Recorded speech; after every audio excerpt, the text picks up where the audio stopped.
క్రీస్తునందు సహోదరి సహోదరులారా, ప్రభువైన యేసు క్రీస్తు నామములో హృదయపూర్వక వందనాలండి.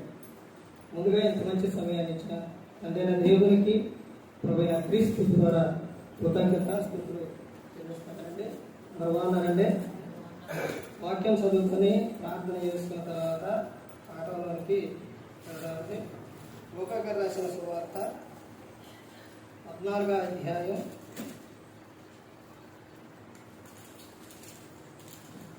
16వ వచనం నుంచి,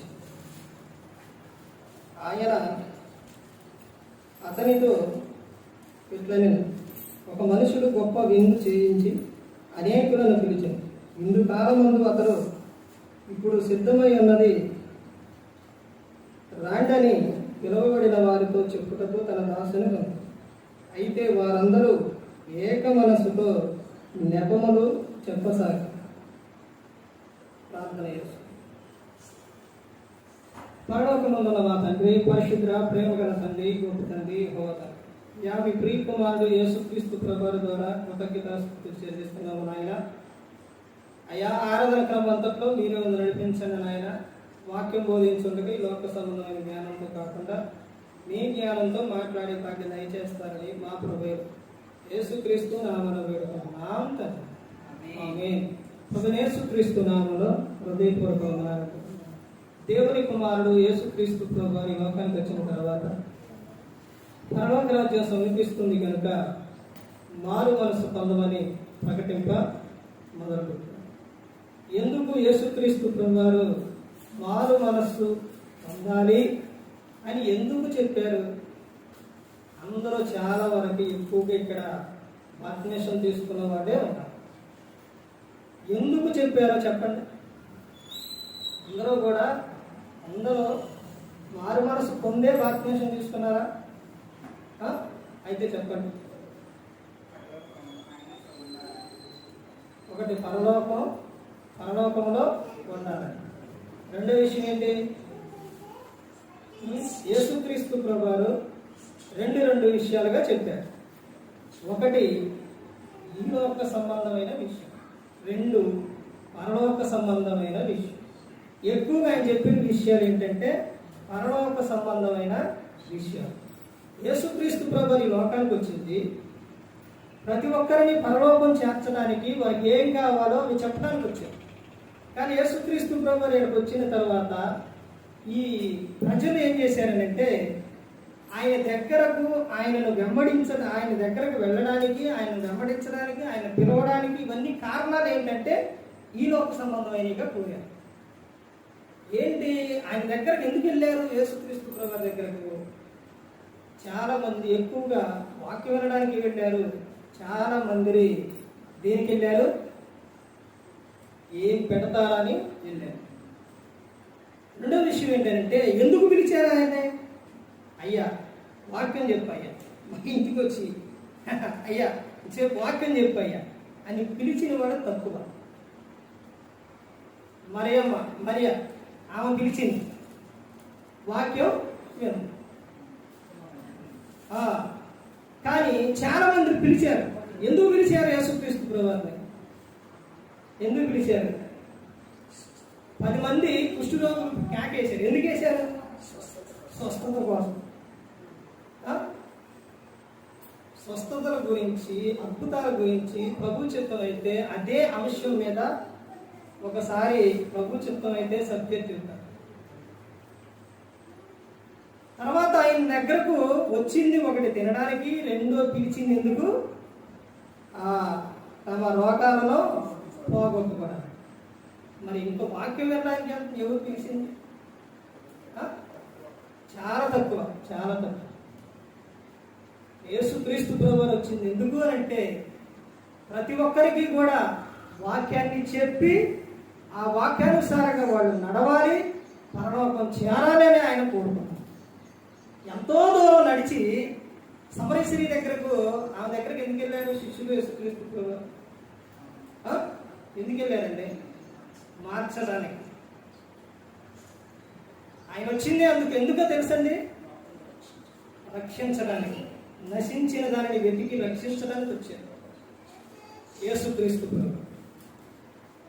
కానీ ఈ సందర్భంలో విశ్వాసులు చెబుతున్న విషయం, పాట పేరు సంఘములో విశ్వాసులు చెబుతున్న విషయాలు. ఇదే పాట పేరు.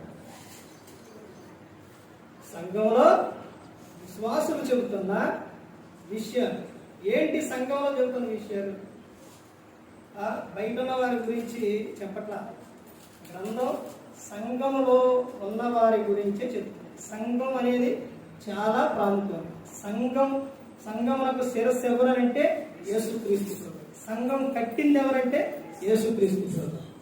ఆ సంఘం గురించే చెబుతున్న విషయం, ఆ సంఘంలో ఉన్న విశ్వాసులు చెబుతున్న విషయాలు ఏంటి? ఆ విషయాలు ఏంటి? వీళ్ళు కూడా చెబుతారండి, చెబుతారు. ఎలాంటి విషయాలు చెబుతారో తెలుసండి? ఒక సంఘంలో ఒక చోట కాదు, ఒక ప్రాంతంలో కాదు, అనేక చోట్ల విశ్వాసులు చెబుతున్న విషయాలు ఏంటి? ఆ విషయాలు బైబిల్ గ్రంథంలోనే చూద్దాం. చూడండి, లూకా గారు రాసిన సువార్త 14వ అధ్యాయం 16వ వచనం నుంచి 18 చదవండి. అయితే వారందరూ ఏక మనసుతో నెపములు చెప్పసాగిరి. మొదటివాడు, నేను ఒక పొలం కొని ఉన్నాను, ఆవశ్యకముగా వెళ్ళి దాన్ని చూడవలను, నన్ను క్షమింపవలనని నిన్ను వేడుకొనుచున్నానెను. దేనికి పిలిచారు? విందు చేసి విందుకు రమ్మంటే వీళ్ళు చెబుతున్న విషయాలేంటి? అక్కడ బైబిల్ గ్రంథంలో ఉపయోగించిన పదం ఏంటంటే నెపములు. నెపములకు ఇంకొక అర్థం ఏంటి? అమ్మ చెప్పారు ఏంటి? సాకులు. సాకులు చెబుతున్నారు. సంఘంలో ప్రార్థనకు రమ్మంటే విశ్వాసులు చెబుతున్న విషయాలు ఏంటి అని అంటే సాకులు. సాకుకి ఇంకొక అర్థం ఏంటనంటే, ఇంకో విషయం ఏంటనంటే, నాకు సమయము లేదు రావడానికి, ప్రార్థనకు రావడానికి నాకు సమయం లేదు. ఇదే విషయం దేవుడు నీకు చెబితే, నువ్వు ఎక్కడ చెబుతున్నావు, దేవుడే నీకు చెబితే నీ పని ఏంటి? ఒక సేవకుని ముందు చెప్పే విషయం దేవుని ముందు నువ్వు చెప్పలేవు. సేవకుడు ఎప్పుడూ కూడా 2 విధాలుగా ఉంటాడు. సేవకుడు ఒకటేంటో చెప్పమంటారా? ఇది విశ్వాసులకు తెలియదు ఈ విషయం. 2 విధాలుగా సేవకుడు ఉంటాడు. ఒకటి, సేవకుడు ఇక్కడ నుంచి బయటకు వచ్చిన తర్వాత అయ్యా, అమ్మ, బుజ్జి, నాన్న ఇవన్నీ పిలుస్తూ ప్రేమగా ఉంటాడు. సేవకుడు తగ్గించుకొని ప్రేమగా ఉంటాడు. ఈ సందర్భాల్లో సేవకుడు అలా ఉన్నాడు కదా అని విశ్వాసులు ఏం చేస్తారంటే, ఈ సేవకుడు ప్రార్థనకు రమ్మంటే ఎన్నెన్నో విషయాలు చెబుతారు. తర్వాత వాడు చేసే పనులు కూడా సేవకుని ముందే ఎలా పెడితే అలా చేస్తారు. సేవకుని ముందే మాట్లాడతారు. అయినా సేవకుడు ఏమన్నారు? అర్థమైందండి? అక్కడ ఏం మాట్లాడతాం. ఒక విషయం మీకు సందర్భం చెబుతాను. రెండో విషయం ఏంటి అని అంటే, సేవకుడు ఎప్పుడైతే సంఘంలో, ఎప్పుడైతే బైబిల్ పట్టుకొని, ఎప్పుడైతే ప్రసంగం మొదలు పెడతారో, అది బయట ఉన్నప్పుడు సేవకుడు ఎలా ఉంటాడో ప్రేమగా తగ్గించుకొని అలా ఉంటాడు. ఎప్పుడైతే వాక్యం కాడికి వచ్చేసరికి సేవకుని ఒక ఇష్టం ఉండదు. అక్కడ అర్థమవుతుందండి? సేవకుడు చెప్పే విషయాల్లో అది సేవకుని విషయమే కానే కాదు. ఏసన్న గారు తెలుసు మీకు? ఓసన్న మినిస్ట్రీస్ ఓసన్న గారు, ఏసన్న గారు. ఆయన బాగా వృద్ధాప్యానికి వచ్చిన తర్వాత నడవలేని స్థితిలో స్టేజీ మీద తీసుకొచ్చి, ఆ స్టేజీ ఎక్కించేటప్పుడు కూడా ఒకటి పట్టుకొని ఉనుకుంటా అలా ప్రసంగం చెప్పడానికి అక్కడ ఉంచోబెట్టినప్పుడు, ఎప్పుడైతే మైకు పట్టుకొని బైబిల్ పట్టుకుని ఎప్పుడైతే అలా చెప్పడానికి మొదలు పెడతారో, అసలు ఎలా చెప్పేవాళ్ళనంటే, ఏనైనా నడిచొచ్చింది, ఏనైనా తీసుకెళ్ళింది, ఏనైనా అనే విధంగా చెప్పేవారు. ఎప్పుడైతే మరలా ప్రసంగం అయిపోయిందో మరలా దిగేటప్పుడు మరలా పట్టుకొని తీసుకురావాలి. అంటే వాక్యం చెప్పేటప్పుడు అక్కడ నడిపింపు కానీ అవన్నీ కూడా ఎవరు అంటే పరిశుద్ధాత్ముడు. పరిశుద్ధాత్ముడి నడిపింపు. చెప్పే విషయాల్లో రాజీ ఉండదండి. అర్థమైందంటే ఇంకో విషయం ఏంటంటే బైబిల్ చెబుతున్న విషయం హెచ్చరించు, అర్థించు, బుద్ధి చెప్పు. ఇప్పుడు నువ్వు చెప్పిన ఎన్ని విషయాలు ఇవన్నీ కూడా ప్రసంగం చెప్పేటప్పుడు ఇక్కడే కాదు ఎక్కడైనా కానీ చెప్పేటప్పుడు ప్రతి ఒక్కటి బయటకు వచ్చేసి అప్పుడు నీ పరిస్థితి ఏంటి? ఒకరోజు నాకు కూడా అలాగే దేవుడు నాతో అలాగే మాట్లాడాడు. ప్రతి ఒక్కరితో దేవుడు మాట్లాడుతున్నావు, ప్రతి ఒక్కరితో. ఇప్పుడు నువ్వు మాట్లాడుతున్న మాటలు కానీ చెబుతున్నవి కానీ ప్రతి ఒక్కటి కూడా సేవకుల ముందు అనే విషయాలు ప్రతి ఒక్కటి కూడా దేవుని ముందు చెప్పలేదు. పిల్లలు ఉన్నారు, మా పాప పిల్లలు అందరూ పిల్లల గురించి. ఇప్పుడు పాటలు పాడేటప్పుడు ఏం చేస్తారు వీళ్ళు? అటు ఇటు ఉరుకుతారు, అల్లరి చేస్తారు.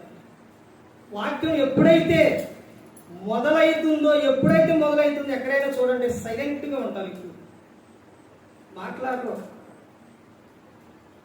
పాప వాక్యం చెప్పేటప్పుడు అప్పటి వరకు ఏడ్చిన వాక్యం మొదలు పెట్టే సమయానికి సైలెంట్ అయిపోయింది ప్రతి ఒక్కరూ కూడా. ఎందుకని? పరిశుద్ధాత్మని నడిపింది. ఈ వాక్యం అయిపోవాలండి, ఇటు తిరుగుతారు, అడు తిరుగుతారు, అల్లరి చేస్తారు, మాట్లాడుతుంటారు. ఇదైనా విశ్వాసులకి తెలియాలిగా, ఇదన్నా గమనించాలిగా. తెలియదు, మనసు పెట్టరు.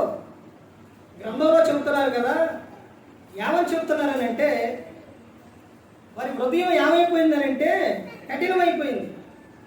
వారు దేవుణ్ణి పెదవులతోనే కానీ వారి హృదయం దేవునికి ఎలా ఉంది? దూరంగా ఉంది. వింటారులే కానీ దాని ప్రకారంగా పాటించరు. ప్రతి ఒక్కటి కూడా ఇది దేవుని సంబంధమైనది, ఇక్కడ ఇలా జరుగుతుంది అనే విషయం తెలుసుకోరు విశ్వాసులు.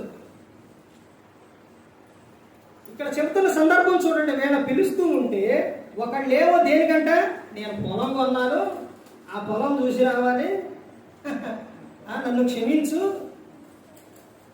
అని ఒకడు. ఇంకా ఏమని చెప్తున్నారో చూడండి. మరి ఒకడు, నేను 5 జతల ఎడ్లను కొని ఉన్నాను, వాటిని పరీక్షింప వెళ్ళుచున్నాను, నన్ను క్షమింపవలని వేడుకొనుచున్నానని మరి ఒకడు. నేను ఒక స్త్రీని వివాహం చేసుకొని ఉన్నాను, అందుచేత నేను రాలేనని. ఏం చెప్తున్నారు? నెపములు, సాకులు, ఒక్కొక్కడు ఒక్కొక్క విధంగా చెబుతున్నారు. ఒకళ్ళేమో పొలం కొన్నారు, ఒకళ్ళేమో ఎడ్లు కొన్నారు, ఒకళ్ళేమో వివాహం చేసుకున్నారు. చూడండి ఎలా చెబుతున్నారు. ఎందుకు రాండి అయ్యారంటే ఎన్ని నెపములు, ఎన్ని సాకులు. ఆరాధనకు రాండి అయ్యా, రాండి, ప్రార్థనకు రాండి అని అంటే ఎన్నెన్నో. తర్వాత ఇంకా ముందుకెళ్తే చూడండి, యాకోబు గారు రాసిన పత్రిక 1వ అధ్యాయం, యాకోబు గారు రాసిన పత్రిక 1వ అధ్యాయం 22వ వచనం. వినువారు మాత్రమై ఉండు, మిమ్మును మీరు మోసపుచ్చుకొనకుండా వాక్య ప్రకారం ప్రవర్తించువారై ఉండుడి. వింటే ఏదైంది? వాక్య ప్రకారంగా ప్రవర్తించాలి. అందుకని మేము వినం. చెబుతున్న విషయాలు ఏంటి అని అంటే నెపాలు. కానీ ఇక్కడ ఏమని చెబుతున్నారంటే, మీరు వినువారు మాత్రమై ఉండి మిమ్మును మీరు మోసపుచ్చుకోకుండా జాగ్రత్తగా చూసుకోండి. మీరు వాక్యం వింటే జాగ్రత్త కలిగి ఉంటారు. వాక్యాన్ని హృదయంలో ఉంచుకుంటే క్రైస్తవులు జాగ్రత్త కలిగి ఉంటారు. యవనస్తులు పడిపోకుండా ఉండడానికి దేన్ని చూసుకోవాలంట? వాక్యాన్ని జాగ్రత్తగా చూసుకునే చేతనే. ఇప్పుడు ఆ వాక్యం వింటే కీర్తనలో 119, 9, 10 వచనాలు ఇప్పుడు ఆ వాక్యం విన్నారనుకోండి, ఆ వాక్యం చదివారనుకోండి, ఇప్పుడు ఏం చేయాలి? ఆ వాక్య ప్రకారంగా నడవాలి. యేసుక్రీస్తు ప్రభువు చెప్పారు మత్తయి సువార్త 5వ అధ్యాయంలో, ఒక స్త్రీని మోగము చూపుతో చూచు ప్రతివాడు అప్పుడే తమ హృదయమందు వ్యభిచారం చేసినట్టు, పాపం చేసినట్టు అని ఉంటుంది. ఇప్పుడు ఈ వాక్యాలన్నీ విని చదివితే ఆ ప్రకారంగా ఏం చేయాలి? నడవాలి. అందుకనే వినం, రాం, మేము పాటించాం. మేము ప్రార్థనకు వెళ్ళడం, వాక్యం వినం, ఆ ప్రకారంగా మేము జీవించాం. ఇక్కడ చెప్తున్న విషయం, వాక్యాన్ని వింటే ఏమొస్తుందని అంటే జాగ్రత్త వస్తుంది, జాగ్రత్త పడతారు. ఆ వాక్యాన్ని నీ హృదయంలో ఉంచుకోవాలిగా. ఇక్కడ చెప్తున్న సందర్భాలు చూడండి. ఇంకా ముందుకెళ్తే ఇంకా ఏమని చెప్తున్నారని అంటే సామెతలో 22వ అధ్యాయం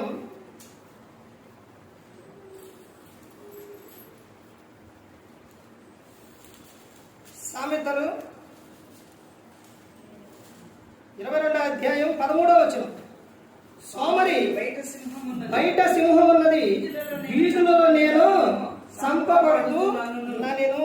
ఇక్కడ ఏం చెప్తున్నారంటే అంటే సోమరి గురించి, అంటే పని చేయకుండా చెప్పే విషయాలు, నెపాలన్నమాట. ఏ పని చేయకోకుండా చెప్పే విషయాలు అనమాట. ఇలాంటివి కూడా చెప్పేవారు ఉన్నారు. తర్వాత ఇంకా చెప్తే ఇంకా ముందుకెళ్తే కొలసీలకు 3వ అధ్యాయం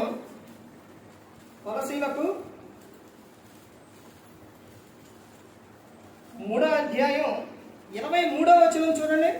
23-24 కలిసి ప్రభు వలన స్వాస్థ్యమును ప్రతిఫలముగా పొందుతామని ఎరుగుదురు కనుక మీరేమి చేసినను అది మనుషుల నిమిత్తము కాక ప్రభు నిమిత్తమని మనస్ఫూర్తిగా చేయుడి.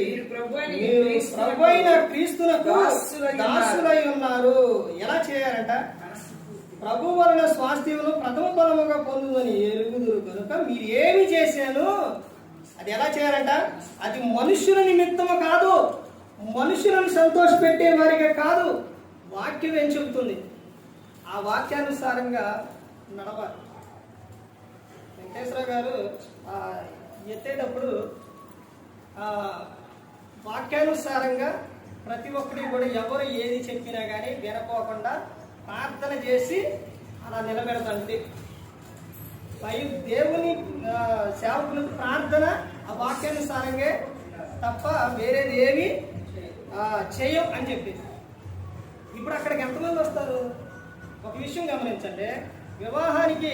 వివాహానికైనా మనిషి మరణించినా, ఏదైనా ఒక శుభకార్యమైనా లేకపోతే ఏదైనా కానీ దేనికైనా కానీ ఏ పని చేసినా ఎక్కువగా ఎవరు వస్తారు? బయట నుంచి, కొన్ని ఊర్ల నుంచి వస్తారు. వచ్చినప్పుడు నువ్వు వాక్యానుసారంగా చేయకపోతే వాళ్ళకి తెలుసు. ఇప్పుడు మైకు అనే యంత్రం ద్వారా వెళుతుంది. ఎవరైనా ఎంతమంది వింటారు? యూట్యూబ్ ద్వారా వెళ్తుంది. ఎంతమంది వింటారు? ఆ యూట్యూబ్లో వెళ్ళేటప్పుడు మీ పేరు ఇక్కడ క్రీస్తు సంఘం రాజుగూడెం అని పేరు పెడతాం, అది చూస్తారు. ఇప్పుడు ఇక్కడగానే కాదు, లేదా రాయపాలమైనా, వీరరాయపాలమైనా, పుట్టిరాలైనా, ఎక్కడైనా కానీ ఇప్పుడు ఆ సంఘాల్లో జరుగుతున్న విషయాలు ఇవన్నీ యూట్యూబ్ ద్వారా వెళ్ళినప్పుడు, లేదా మైకు అనే యంత్రం ద్వారా వినేటప్పుడు వాళ్ళందరూ కూడా ఒక సందర్భాల్లో వస్తారు. రాకుండా అనేది ఉండరు. వచ్చినప్పుడు మీరు చేసే పనులను బట్టి వాళ్ళు ఇప్పుడు వాక్యం వింటున్నారు కాబట్టి తర్వాత మిమ్మల్ని అడుగుతారు, ఏమండి ఇదేంటి? ముందు మనసులో పెట్టుకుంటారు, అన్నీ చూస్తారు, తర్వాత అడుగుతారు అన్నమాట, ఏంటి ఎలా చేస్తున్నారు? అర్థమైందండి? ప్రతి ఒక్కటి కూడా మనుషుల నిమిత్తము కాదు, మనుషులను సంతోషపెట్టేవారిగా కాదు. అది ఎలా చేయాలి? అక్కడే చెబుతున్నారు ఎలా చేయాలంట. చూడండి, ఏమని? కాక ప్రభు నిమిత్తమని మనస్ఫూర్తిగా చేయండి. మీరు ప్రభు అయిన క్రీస్తునకు దాసులై ఉన్నారు. మీరు ఏమై ఉన్నారు? దాసులై ఉన్నారు. అంటే ప్రభు మెచ్చే విధంగా, దేవుడు చెప్పే విధంగా చేయాలి కానీ మనుషులను సంతోష పెట్టేవారిగా చేయకూడదండి. పనులు ఈరోజు నువ్వు చేసేటప్పుడు ఇలా చేయి, నెంబర్ వన్ కూడా నీకు బాగా కలిసి వచ్చింది, నీకు అద్భుతం, అది ఇదని చెప్తారు. రేపు పొద్దున ఏదైనా జరిగింది అనుకోండి, ఎవరో రారు, చెప్పినట్టు ఎవరు రారు. ఒక ఆయన సేవకుడు ఏరామని అక్కడ చెప్పిన సందర్భం, ఆ అక్రేటిగూడెంలోని ఇల్లు నెంబర్ వన్గా కట్టి, ఇల్లు స్టేర్ అవన్నీ కట్టి ఇది పెట్టుకున్నాంట. ఏంటది? ఓపెనింగ్ సమయం, టైం పెట్టుకున్నారు. ఎన్ని గంటలకి? 10 గంటలకి, ఉదయం 10 గంటలకి లోపలికి వెళ్ళటం అని పెట్టుకున్నారు. అంత సిద్ధమైపోయింది, అంతా రెడీ అయిందండి. రెడీ అయ్యి అందరూ వచ్చేసారు, సేవకులు కూడా వచ్చారు. ఇక 10 గంటలకి కటింగ్, ఏంటది? రెబ్బర్ కటింగ్, లోపలికి వెళ్ళటం. ఆ 10 గంటలకి అలా రిబ్బన్ కటింగ్ అయ్యే ముందు ఆయన చైర్లు అలా కూర్చుండో అలాగే చనిపోయింది. ఇప్పుడు ఏమైంది ఆ టైం? నువ్వు పెట్టిన టైం ఏమైంది? ఇంకొక సేవకుడిని ఈ గృహం ఈ పునాది తీసి ప్రార్థన చేయడానికి సేవకునికి పొద్దున్నే చీకటితోనే రమ్మనేనంటే, అయ్యా మాకు కొంచెం ప్రార్థన చేసుకోవాలి, ఇంకొంచెం ఇది ఉంది అయ్యానంటే, అయ్యయ్య అస్సలు టయానికి రావాల్సిందే, మీరు అక్కడ ఉండాల్సిందేనంటే సరేనని వెళ్ళాను. వెళ్ళిన తర్వాత ఏ టైం ఏంటి అని అంటే, ఇదిగయ్యా కొంచెం సేపు అని అంటే, ఈలోపు ఈ పునాది తీయడానికి ఈలోపు ఈ గీతలో ఇవన్నీ గీశారు కదా, గీసి ఇప్పుడు ఆ టయానికి సేవకుడు ప్రార్థన చేసి లేచేయాలి, మొదలు పెట్టాలి. ఆ టైం వచ్చింది. అట్ట సమయం వచ్చేసరికి జరిగిన విషయం ఏంటంటే గాలి వాన మొదలైంది. ఇప్పుడు గీసిన గీతలన్నీ ఏమైపోయినాయి? చెరిగిపోయి. అర్థమవుతుందండి? అది మనుషులు చెప్పే విషయాన్ని ఎప్పుడు కూడా పాటించకూడదండి. దేవుడు చెప్పినట్టు వాక్యానుసారంగా చేయాలి. మనుషులు ఈరోజు చెబుతారు, రేపు పొద్దున్న నీ దగ్గరకు ఎవరో రా. నువ్వు దేవుడు చెప్పినట్టు చేస్తే దేవుడే నీకు సహాయం చేస్తాడు. అదే చెబుతున్నారు ఇక్కడ. మనుషులను సంతోషపెట్టే వారిగా కాక దేవుణ్ణి సంతోషపెట్టే వారిగా చేయాలి. ఎందుకనంటే మీరు మనుషులకు దాసులు కాదండి, మీరు దేవునికి దాసులు. మీరు దేవుని స్వరూపం, దేవుని పోలిక, దేవుని సొత్తు, దేవుని ప్రజలు. మరి అలాంటప్పుడు లోకంలో ఉన్న మనుషులు మాటలు వింటారేంటండి?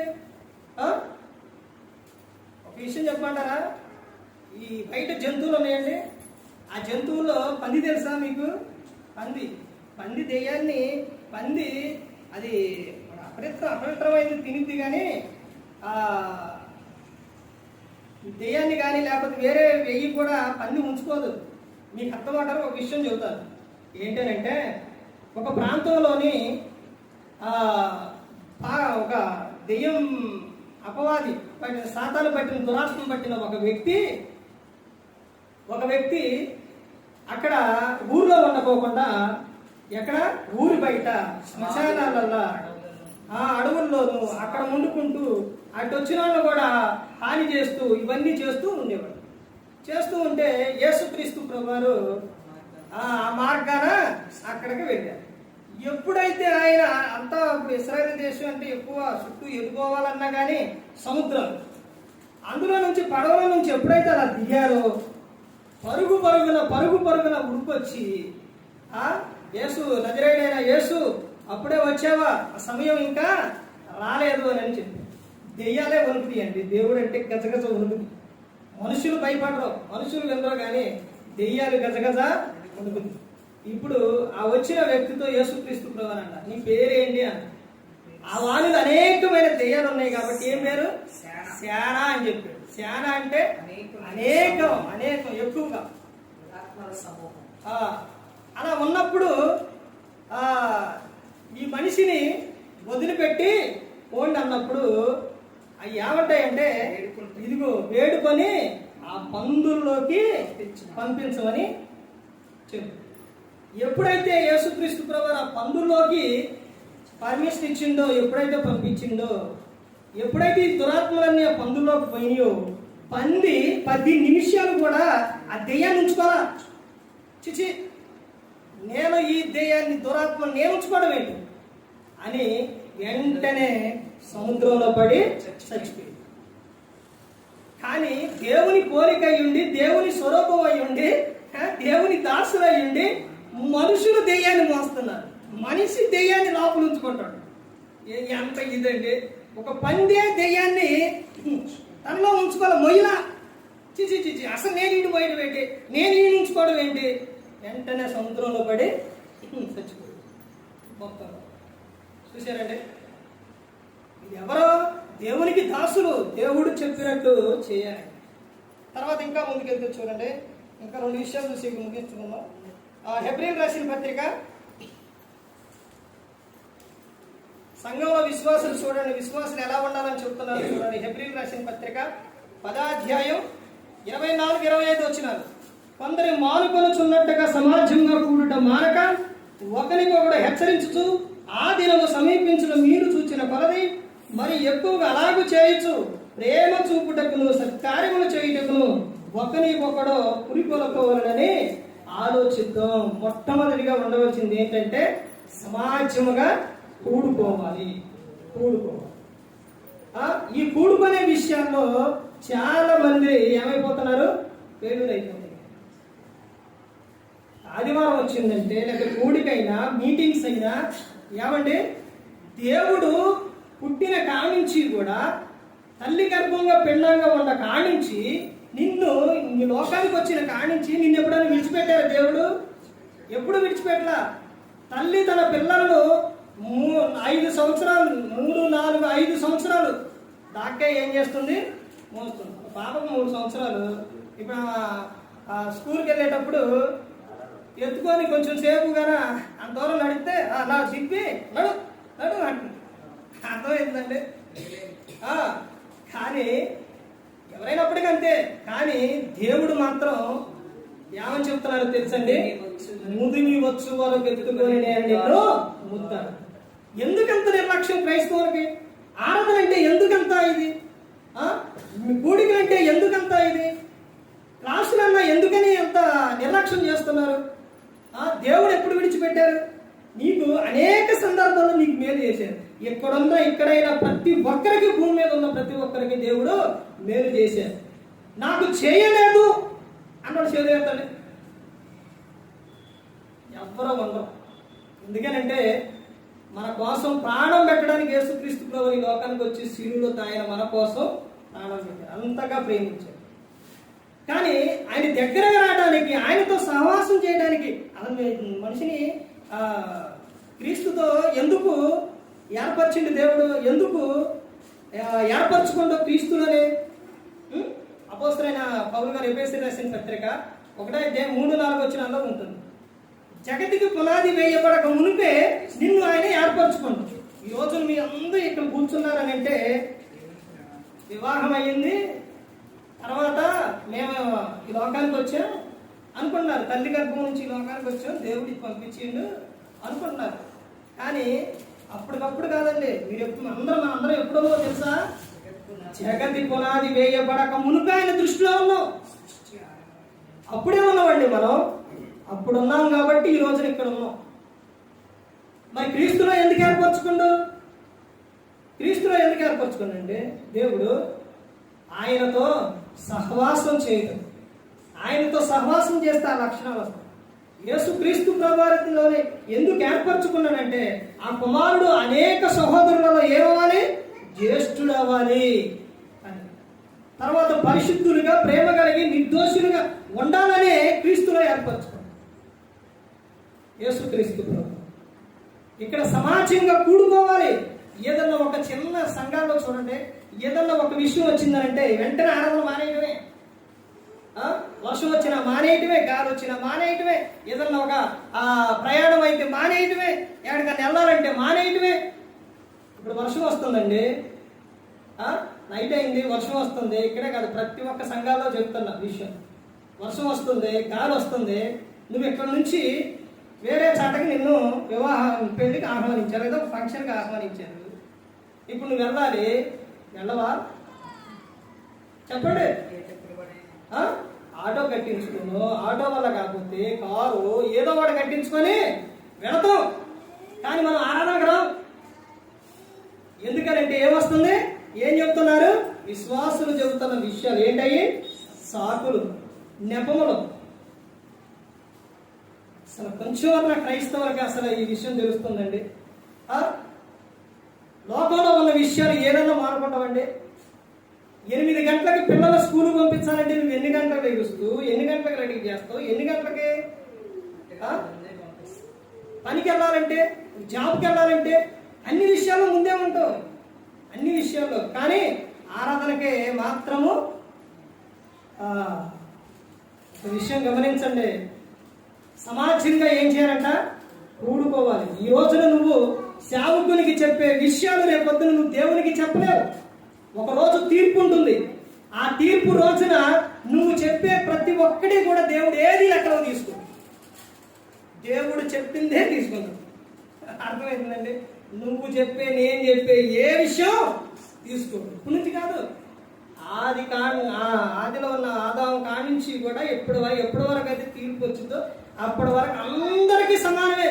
పక్షపాతం అనేది లేదు దేవుడికి. అందరికీ సమానంగా ఉంటుంది తీర్పు. అర్థమవుతుందండి? దేవుడు చెప్పిందే జరిగింది, కానీ మనం చెప్పే విషయాలు ఏవి కూడా నువ్వు ఇక్కడ ఏమైనా చెప్పొచ్చు. ప్రార్థనకు రమ్మంటే నువ్వు ఎన్ని సాకులైనా చెప్పొచ్చు. నేను ఆడికెళ్ళి నా వేడి వీళ్ళు చెప్పట్లా, ఇందాక ఫస్ట్ చూపిలా నెపంలో అదే యేసుక్రీస్తు ప్రభువు ముందు చెప్తే ఎన్ని కుదురుతాయా? అసలు చెప్పగలుగుతావా? చెప్పలేవు. ఇలాంటి చెప్పే నువ్వన్నీ కూడా. ఇప్పుడు ఆరాధన క్రమం ఇంకో విషయం ఏంటో తెలుసండి, ఒక ప్రాంతానికి సేవకుడు వచ్చిందంటే దేవుడు పంపిస్తేనే, లేకపోతే మరి ఇంకోసాటికి వెళ్ళడే, లేదా ఇంకోసాటికి వెళ్ళడే. ఇదిగో పలానా ప్రాంతానికి వెళ్ళమని ఆయన చెబితేనే వస్తారు. ఇప్పుడు ఆ సేవకులు చెప్పే విషయం, నువ్వు చెప్పే విషయం ప్రతి ఒక్కటి దేవుడు అక్కడ ప్రతి ఒక్కటి రాస్తూనే ఉంటారు.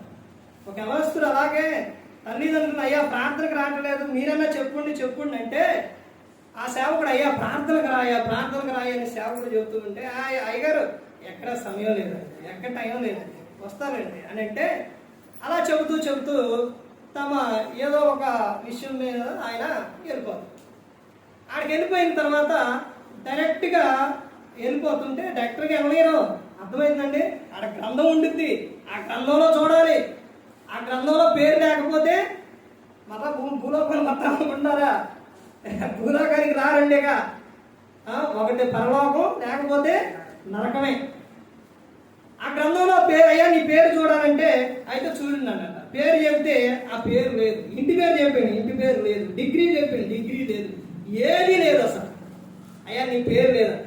మరి పేరు లేకపోతే పరిస్థితి ఏంటంటే, పేరు లేకపోతే ఏముందయ్యా? నరకానికి అన్నాడు. అయితే మరి పేర్లు ఎవరు రాస్తారన్నాడు. ఎవరు రాస్తారయ్యా?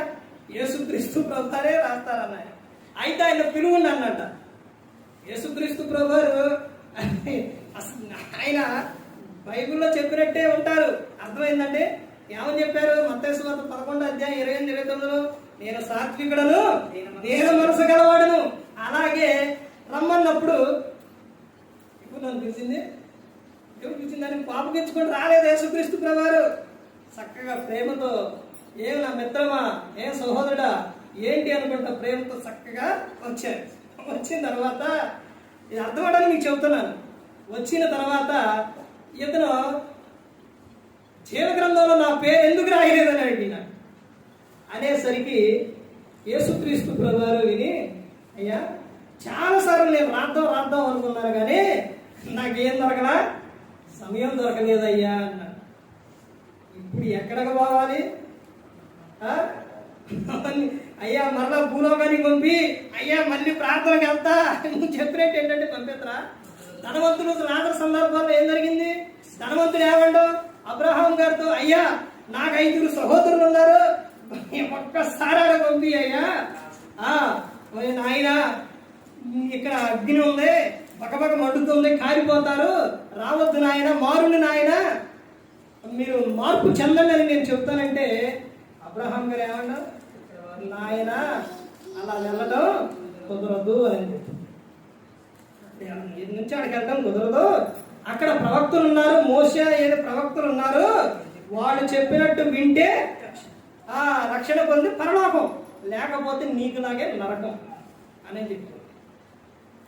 అర్థమైందండి? ఒక్కసారి అక్కడికి వెళ్ళిన తర్వాత అయ్యో ప్రభువా నాకు తెలియలేదు ప్రభువా, సేవకులు అయ్యగారు చెప్తూనే ఉందాం, ఎంత చెప్పినా మేము ఇంటేగా ప్రభువా, ఒక్కసారి మళ్ళీ పంపించు, ఈసారి మేము అస్సలు కంపల్సరీగా ఇష్టం అని అంటే పంపించరండి. అర్థమైందండి? ఈ భూమి మీద ఉన్నప్పుడే నువ్వేం చేయాలి? మారు మనసు పొందాలి.